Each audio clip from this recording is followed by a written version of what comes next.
Hai minasan ohayo gozaimasu, kita bakal belajar perubahan bentuk T. Yang pertama, bentuk T itu ada kelompok 1. Kelompok 1, masnya itu dicoret. Yang pertama ada ichiri. Ichiri itu diubah menjadi ete ya. Sebelum mas ada ichiri. Kemudian sebelum mas ada binimi. Nah, binimi ini menjadi ende. Kemudian ki menjadi ite, gi menjadi ide, dan shi menjadi site. Contohnya yang ichiri. Contohnya di sini ada memotong, kirimas. Kirimas masnya coret diubah ke ete ya, ri-nya diubah ke ete jadinya kite. Kemudian contoh yang binimi, mate atau meninggoy ya. Shinimas masnya coret, kemudian ni-nya diubah ke ende menjadi shinde. Kemudian contoh yang selanjutnya ada berbicara, hanashimas, masnya coret jadinya hanashite nih ya, hanashite.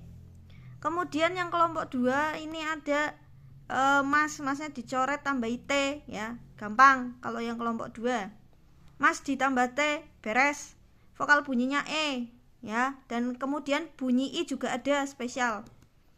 Ada beberapa list bunyi i ya, selain yang ada di spesial ini berarti masuknya ke kelompok 1. Nah, contohnya di sini ada makan. Nah, makan ini kan tabe mas. Sebelum mas ini ada b ya, masnya coret, b-nya diubah ke t jadinya tabete. Enggak deng, tabe masnya coret, tabe tambah it jadinya tabete itu ya. Contoh yang lain, misal ada membuang yaitu sutemas, masnya dibuang menjadi sutete ya, itu. Kemudian yang kelompok 3 ya, kelompok 3. Kelompok 3 ini cuman ada 2 kata kerja yaitu simas dan kimas. Yang simas ini menjadi shite, yang kimas menjadi kite ya. Itu gampang, masnya coret buang menjadi T. Nah, kemudian ada variasi juga, benda plus simas ya. Benda plus simas jadinya benda site ya. Ini khusus kelompok 3. Tidak semua benda bisa dibuat aktivitas. Contohnya unten simas, menyetir jadinya unten shite. Pokoknya kalau yang benda simas ini belakangnya simas-simas ya. Entah sentaku simas, unten simas, benkyo simas, dan sebagainya. Nah, untuk selanjutnya ada pola tekudasai atau tolong. Ini yang merupakan bentuk perintah. Contohnya minum. Minum itu kan nomimas. Nah, nomimas ini kan bebas kata kerjanya ya. Nomimas ini masuknya ke kelompok 1. Binimi menjadi ende, mi-nya diubah ke ende. Jadinya nonde bentuk T-nya ya. Jadi T-nya itu masih utuh, ditambah kudasai. Tolong minum jadinya nonde kudasai. Jadi ende-nya di sini ya. Kemudian untuk kalimat variasi, tolong minum kopi itu bersama ayah. Chichi to sonoko hiwo nonde kudasai. Hai. Kemudian yang selanjutnya ada pola nani-nani teimas, artinya sedang ya. Ini untuk keberlangsungan aktivitas.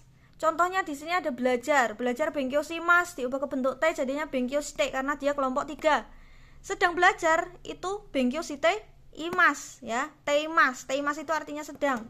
Setelah sedang mencuci berarti sentaku steimas. Sedang bermain asobimas, binimi ende berarti asondeimas gitu ya. Nah, untuk kalimat variasinya sedang belajar di kamar kakak perempuan jadinya ane no heade benkyo shiteimas.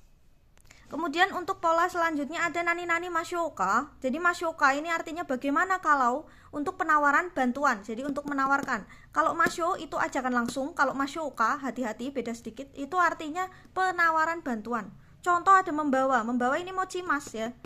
Nah, kalau misal contohnya bagaimana kalau saya bawakan, jadi dia ini menawarkan untuk membawa. Jadinya mochimashoka, masnya diubah ke shoka. Jadinya mochimashoka gitu ya. Bagaimana kalau saya bawakan. Untuk kalimat variasinya yaitu ada bagaimana kalau saya bawakan barang bawaannya. Nimotsuo mochimashoka. Jadi di sini mochimashoka, masyokanya itu artinya penawaran. Kemudian untuk pola yang terakhir di sini ada benda ga kata kerja ya, jadi benda gitu. Jadi ini artinya nani-naninya ya, gaknya itu dapat dirasakan oleh panca indera. Yang ini tuh dirasakan oleh panca indera. Bisa dilihat, dirasakan dan lain sebagainya. Contohnya hujannya turun. Nah, hujan ini sebagai benda. Turun itu furimas ya, turun. Amega futeimas. Lah sensei kok enggak furimas? Karena sedang turun hujan, hujannya sedang turun. Jadi amega futeimas, hujannya turun gitu ya. Ini dapat dilihat oleh panca indera, dapat dirasakan.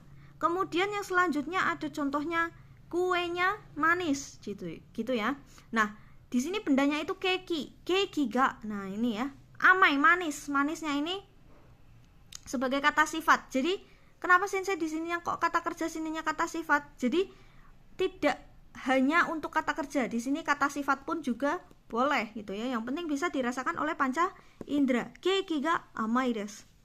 Sensei, sepedanya enggak. Sensei, misal sampahnya bau, berarti gomi ga kusai desu. Gomi itu sebagai benda, gomi sampah, ga itu sebagai partikelnya, kemudian kusai itu sebagai kata sifatnya, artinya bau. Jadi nggak harus pakai kata kerja, kata sifat juga bisa gitu ya. Hai, owarimashita, ganbatte kudasai.